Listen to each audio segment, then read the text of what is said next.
선생님들 안녕하세요. 삼삼한 수의사입니다. 여러분은 스펀지밥 다람이를 아시나요?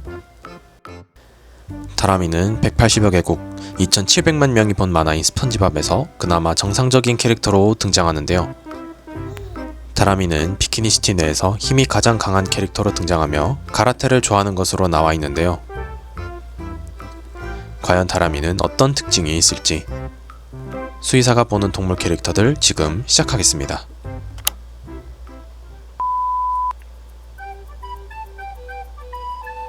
다람이는 긴 꼬리, 갈색 털, 툭 튀어나온 앞니를 보아 설치류 중에서 다람쥐와 비슷한 외모를 가지고 있는데요. 비록 다람이의 이름 때문에 다람쥐일 것 같으나 미국에는 다람쥐가 별로 많지 않을 뿐더러 다람이는 결정적으로 다람쥐가 가지고 있는 줄무늬를 가지고 있지 않습니다. 따라서 다람이는 다람쥐가 아닐 것으로 생각되며 다람쥐와 비슷한 청설모가 아닐까 추측합니다. 다람이의 고향이 텍사스임을 생각한다면 텍사스에 걸쳐 서식하는 동부회색 청설모가 아닐까 추측합니다.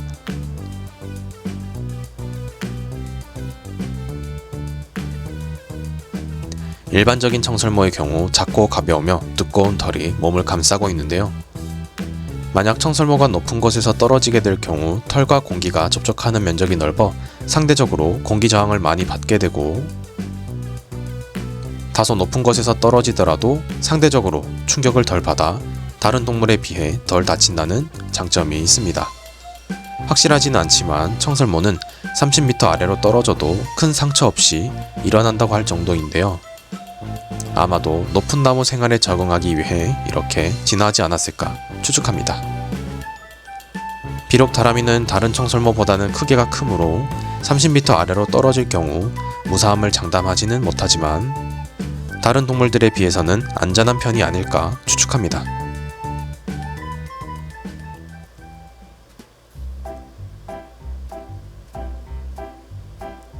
일반적인 청설모는 겨울잠을 자지 않습니다. 대신 줄무늬가 있는 다람쥐의 경우 겨울잠을 잔다고 하는데요. 그러나 줄무늬가 없는 청설모인 다람이는 겨울에 겨울잠을 자는 모습을 보여줍니다.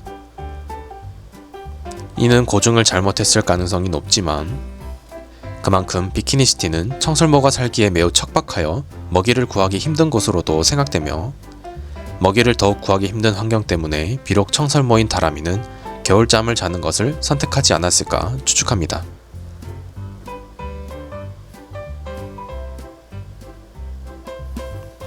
청설모와 다람쥐는 발달된 앞니가 위에 2개, 아래에 2개가 있으며 이 강력한 앞니들을 바탕으로 도토리를 부수어 먹습니다. 그런데 다람이의 경우 앞니가 2개만 보이는데 어쩌면 유전적인 결함이나 부종교합 등이 있을 것으로 생각되는데요. 앞니가 튼튼하게 발달하지 못할 경우 실제 다람쥐와 청설모에게는 치명적일 수 있는데 본인들이 좋아하는 딱딱한 음식을 먹지 못하기 때문이죠. 앞니가 덜 발달한 다람이는 딱딱한 음식을 잘 먹지 못하여 게살버거와 같은 부드러운 음식을 먹게 되지 않았나 추측합니다. 지금까지 다람이에 대해 분석하였습니다. 첫 번째, 다람이는 동부회색 청설모일 것이고 두 번째, 다람이는 높은 곳에 떨어져도 덜 다칠 것이며 세 번째, 다람이는 다른 청설모와는 다르게 겨울잠을 자며 네 번째, 다람이는 다른 청설모와 다르게 앞니가 부족하다는 것이 제 분석이었습니다. 지금까지 시청해주셔서 감사하고 다음에도 재미있는 캐릭터 분석으로 찾아오겠습니다.